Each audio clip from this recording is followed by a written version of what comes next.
This podcast is presented by Win City Sports. What up, what up, what up? Welcome back to Cedric's Combat Corner number 39. I am your host, Cedric Ben.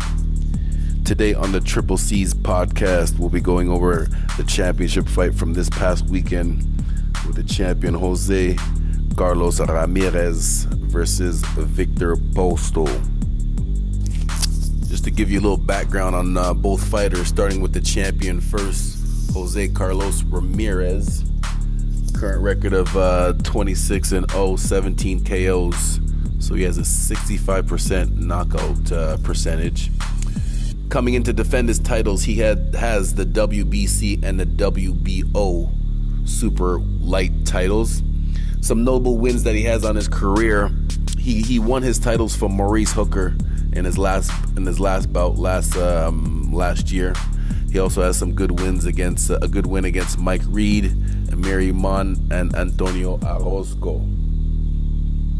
Now the challenger, Victor Postol, coming in with a record of 31 wins and 3 losses with 12 KOs, only a 35% knockout percentage. So definitely more of a boxer type fighter. He comes in as the challenger. He's you might not have heard his name, but he's a very good boxer. Has some good wins against Selçuk Aydin. Like he beat Lucas Matisse. He had a good fight with Terrence Crawford a couple of years ago, back in 2016. He went the distance with him and lost. He lost a unanimous decision, but it was a competitive fight for a lot of the fight. So he is a good fighter. He had to fight a couple. He had to work his way back up the ladder. Fight a couple no names to work his way back up the ladder, and he got his title rematch on Saturday. My scorecard for the fight was 116-112 for Ramirez, and I'll break that down right now for you. So I gave Postol the first 2 rounds. I gave Ramirez the next 2 rounds. The next one was for Postol, and after that, I think it was all Ramirez except for the 10th round. Now, when I say it was all Ramirez, see, that's the tricky thing with scoring. It might seem like a wide score, but it was close. It was close. There was a lot of close rounds. There was a lot of close rounds that I really wasn't sure who I'd be going for. But Ramirez definitely edged it out, I thought, just in the little things. All right, so let's break it down. So specifically with Victor Postol. So again, he has 31 wins, only 12 KOs. So he's not known as a power puncher, but he is a great, very skilled boxer. But here's the thing: if you are gonna fight in that style, which is relying more on your skills than going for the finish, your skill level has to be up there. Sorry, let me rephrase that, because Victor Postol's skill level is up there, but your punch output has to be a lot more for your opponent to stop charging forward. One way to stop your opponent from charging forward is with power punches, but if you don't have that power, then you have to try to stop them with skills and speed and like the number of punches that you're throwing. So for that first half, that's why I gave Victor Postol the first 2 rounds, because he was straight up outboxing Ramirez for them first 2 rounds. Ramirez did a very good job of the whole fight. He did a very good job of cutting off the ring, and with that seek and destroy Mexican style. Actually, I shouldn't call it Mexican style. Just seek and destroy style, coming forward at your opponent like that. But them first 2 rounds, I really think Victor Postol, he already has a great jab, but he just doesn't use it enough. He does not use it enough. Again, if you're not going to put some power on that, you have to put more of them just to make your opponent at least hesitate to come forward. Rounds 3 and 4, you can tell that Ramirez started to get adjusted to Postol's style and what he was going to do, because rounds 3 and 4 were still close, but Ramirez started to land more. He was already doing a great job of cutting off the ring and coming after him, but in rounds 3 and 4, he was actually starting to connect more and more visibly, like clear connections, not just grazing punches on Postol. Round 5, Ramirez looked like he not slowed down, but he I guess it's a combination of Ramirez not putting as much, Ramirez himself not pressing the action as much. And with someone like Victor Postol, if you're going to stand there and wait on him, if you give him time, he'll outbox you. Like, you're not going to stand there and try to outthink him, because while you're outthinking him, he'll pop a jab. It might not be a hard jab, but he'll pop a jab that makes you have to reset again. So you can't give a guy like Victor Postol time, because he'll just straight up outbox you. And that's what happened in that 5th round there. I think Postol clearly won that round just by straight up outboxing him. In the 6th round on, as I said, Ramirez just looked like he found his groove. He found the timing. He kind of knew what Postol was about and what he was going to do, and was just pressing more of the action. Even though they were close rounds, they were still close rounds. I think Ramirez was just doing enough, a little bit more of the landing to win them. Okay, so I wanted to take a second to explain the difference between running and moving inside the boxing ring. A runner is a negative term that no boxer wants to be labeled as, because if someone calls you that, that basically means that they're trying to say that you're scared and not willing to engage in offense with your opponent, which is the case sometimes, but not all the time, because in some cases the person is moving, not running, and I'll explain the difference. See, a runner, someone that's considered that, is someone that's using good footwork to avoid their opponent's offense, but at the same time they're not willing to engage in offense if their opponent is coming at them too aggressively. They'll box with you, but if you're coming after the person too aggressively, they'll just keep moving and not even try to engage at all. That's a runner. A mover is someone who uses their great footwork to avoid their opponent's offense, but still stays within counter-punching range distance.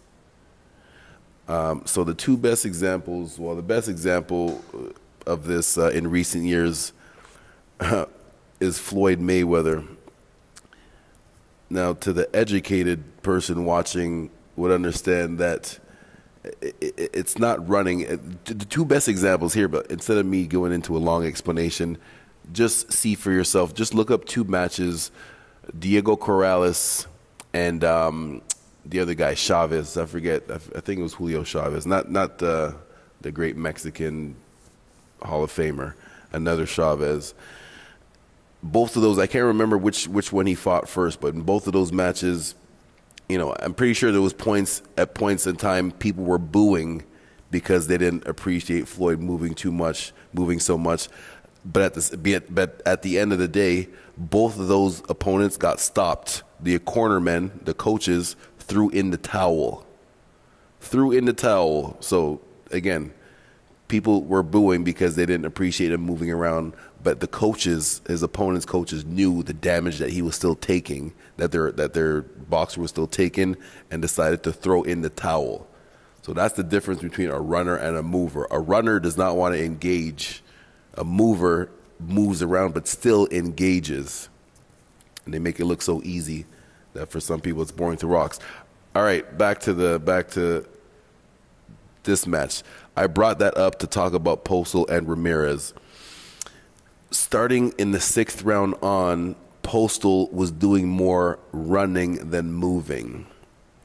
The first couple of rounds, the ones that I gave to him, he was doing that. He was engaging. He was doing his boxing stance. Very good jab. Like, all of his skills are good when he uses them, but it almost seemed like he was hesitating too much. I did give him the 11th round. It was either the 10th or 11th. It might have been the 10th actually, where he was able. I don't know. I'm not sure if it was a combination of Ramirez taking the round off or Postol stepping it up, but I did give him one of those late rounds, and that's how I ended up with the 116 to 112 score. If he would have simply If he would have simply threw more, which is, it's pretty easy to say, just stay, if you're on the outside, just throw more punches. But sometimes you got to ask, what is the reason why the person is not engaging more?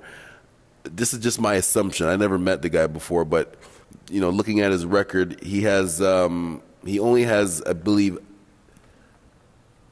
17 KOs out of his 31 fights, or something close to that. So he's not known as a knockout puncher. So I'm assuming he doesn't have confidence in his punching power to keep his opponent off of him. So if someone like Ramirez, he's always gonna have trouble with someone, a hard punching boxer that's willing to take 2 or 3 punches for his. That's a runner's nightmare. So yeah, Postol, very good boxer, very good skills, but just needs to engage a lot more. You need something to push your opponent back, because even the rounds that I did give him, he never pushed Ramirez back. He just tapped him up a little bit more than Ramirez got him. So I believe, and he's with Freddie Roach, Mr. 7-time Trainer of the Year. So he should, he does have the background, the coach, and the background pedigree. He has a good amateur career to improve. He's a little bit older now. I know he's in his mid-30s. Speaking of Postol, but he's still a live dog, and could do something. Now, as for Ramirez, the only thing I would suggest for the champion to do is just use a little bit more. His defense is good. Use a little bit more of catching and slipping, a little bit more ducking under, to completely avoid your opponent's offense punches, not moving around but just standing there. Ramirez, one of his tendencies, and the tendency for a lot of coming forward aggressive fighters, is to simply keep their hands up and walk through the fire, especially guys that don't mind taking 2 or 3 of your punches to give you 2 or 3 of theirs, because they believe 2 or 3 of theirs are harder than yours. Guys like that, especially if you need to have a little bit of power to keep them off you. If you don't have enough power to keep that type of opponent off you, it's going to be a long night for you. And that's what happened in this fight with Postol. His punching power was not, Ramirez was not worried about the punching power. So even though skills-wise Postol had better skills than Ramirez, his heart and determination, that doesn't always work, but his heart and determination helped him get through that. He is the champion. Next up for him, he has a few options. Josh Taylor is is considered the clear best fighter in that 140-pound division, but there's still some good fights for both guys. You got Mario Barrios, you got what's his name, Regis Prograis. Maurice Hooker is looking for his rematch. So there's some live dogs at 140, all top competitors. So it's going to be very interesting. Pretty sure Ramirez will stay at 140. I don't think he wants any. I don't think he wants any smoke with the killers at 147. So yeah, so it should be interesting. And in the lower weight class, there's a few guys that actually might be coming up. So I don't think we'll see what happens with the winner of Lomachenko and Lopez. Lomachenko is not going to be moving up to 140, but Lopez. Don't forget, Lopez is the first opponent that Lomachenko is fighting that's actually cutting weight to fight him from a higher weight class, or this much weight, I should say, not just cutting weight. So anyways, that should be interesting. Of course, you got Gervonta Davis down there too, Devin Haney down there at 135 too. So yeah, man, it should be interesting this next couple of months, what unfolds. Yep, and that is it for now. Thank you very much for listening to Cedric's Combat Corner number 39. I'll be back. I'm back on track now. I'll be back every week, or at least every 2 weeks, with a new show, whether it's the fights from the past weekend or a fight study podcast. All right. Any suggestions or anything, just send me an email or hit me up on any social media at Cedric Sports, Instagram, Twitter, Facebook, CedricBen at Gmail. whichever way. Big shout out to Win City Sports for hooking it up. All right, peace. 1, 2, 3, smack that thumbs up for this video. Smack it, baby!